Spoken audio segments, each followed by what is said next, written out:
आज के बिहार में जीरादेई अभी भी एक छोटा सा स्टेशन है, लेकिन यहाँ के लोग शान से अपने सपूत को याद करते हैं, जिसने जीरादेई को बहुत बड़ा बना दिया है। गांव के इस घर में राजेंद्र प्रसाद का जन्म हुआ। पिता बाबू महादेव प्रसाद खुद भी बड़े विद्वान थे, लिहाजा राजेंद्र प्रसाद को पर्शियन, उर्दू, हिंदी और अंकगणित पढ़ाने की जिम्मेदारी गांव के मौलवी जी को सौंपी गई। इसके बाद छपरा में पढ़ाई। शुरुआत में शिक्षक के तौर पर काम किया, लेकिन दिल कानून पढ़ना चाहता था। राजेंद्र बाबू कोलकाता के प्रेसिडेंसी कॉलेज पहुंचे और कानून में डॉक्टरेट की डिग्री गोल्ड मेडल के साथ पूरी की। 97 साल पहले के भारत में यह डिग्री कुछ लोगों के पास ही होती थी।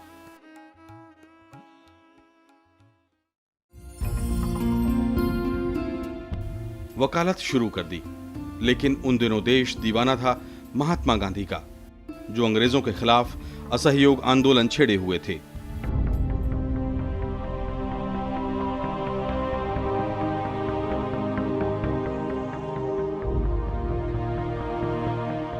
राजेंद्र बाबू ने वकालत को ठोकर मार दी और चंपारण में नील किसानों के लिए चलाए गए गांधी जी के सत्याग्रह से खुद को जोड़ लिया। 1934 आते आते वो मुंबई के कांग्रेस अधिवेशन में पार्टी के अध्यक्ष चुने गए। 5 साल बाद नेताजी सुभाष चंद्र बोस ने जब पार्टी के अध्यक्ष पद से इस्तीफा दिया, तो एक बार फिर पार्टी ने राजेंद्र बाबू को कमान सौंपी।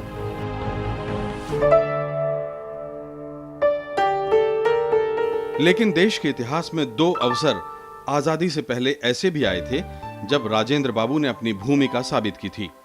1946 में जब यह तय हो गया कि अंग्रेजों को जाना ही पड़ेगा, तो पंडित जवाहरलाल नेहरू की अगुवाई में अंतरिम सरकार बनी और जिन 12 मंत्रियों ने अंतरिम सरकार में शपथ ली, उनमें राजेंद्र बाबू भी थे।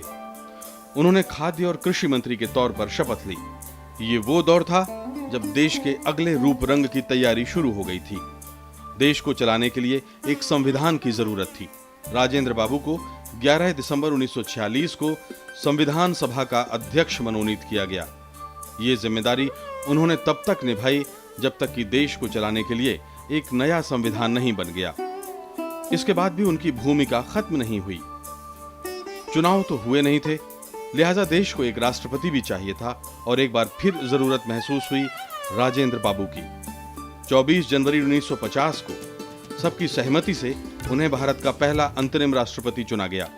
इसके बाद जब 1952 में चुनाव हुए, तो डॉक्टर राजेंद्र प्रसाद फिर राष्ट्रपति चुने गए। यही नहीं, 1957 में उन्हें एक बार फिर देश की बागडोर सौंपी गई। इस तरह पूरे 12 साल राजेंद्र बाबू देश के इस शिखर पद का मान बढ़ाते रहे। ये एक ऐसा रिकॉर्ड है जो शायद ही कोई दूसरा कभी तोड़ पाए। जब वो राष्ट्रपति पद पर थे, तो साल में करीब 6 महीने वो देश का सफर रेल से करते थे। उनकी खास रेल छोटे-छोटे स्टेशनों पर रुकती थी और वो आम आदमी से बतियाया करते थे। क्या आज आप इसकी कल्पना भी कर सकते हैं? राष्ट्रपति के तौर पर 12 साल तक काम करने के बाद राजेंद्र बाबू ने खुद राजनीति से संन्यास ले लिया। उन्होंने तय किया कि वो पटना में रहेंगे और दिल्ली के रामलीला मैदान में उनका विदाई भाषण हुआ। इस समारोह में लाखों लोगों ने हिस्सा लिया। देश तो क्या, दुनिया में भी इस तरह का कहीं उदाहरण नहीं मिलता। उसके लिए आप चाहे बधाई दीजिए या जो चाहे कीजिए, पर जितने त्रुटियां हुई हैं उन सबको क्षमा भी कीजिए।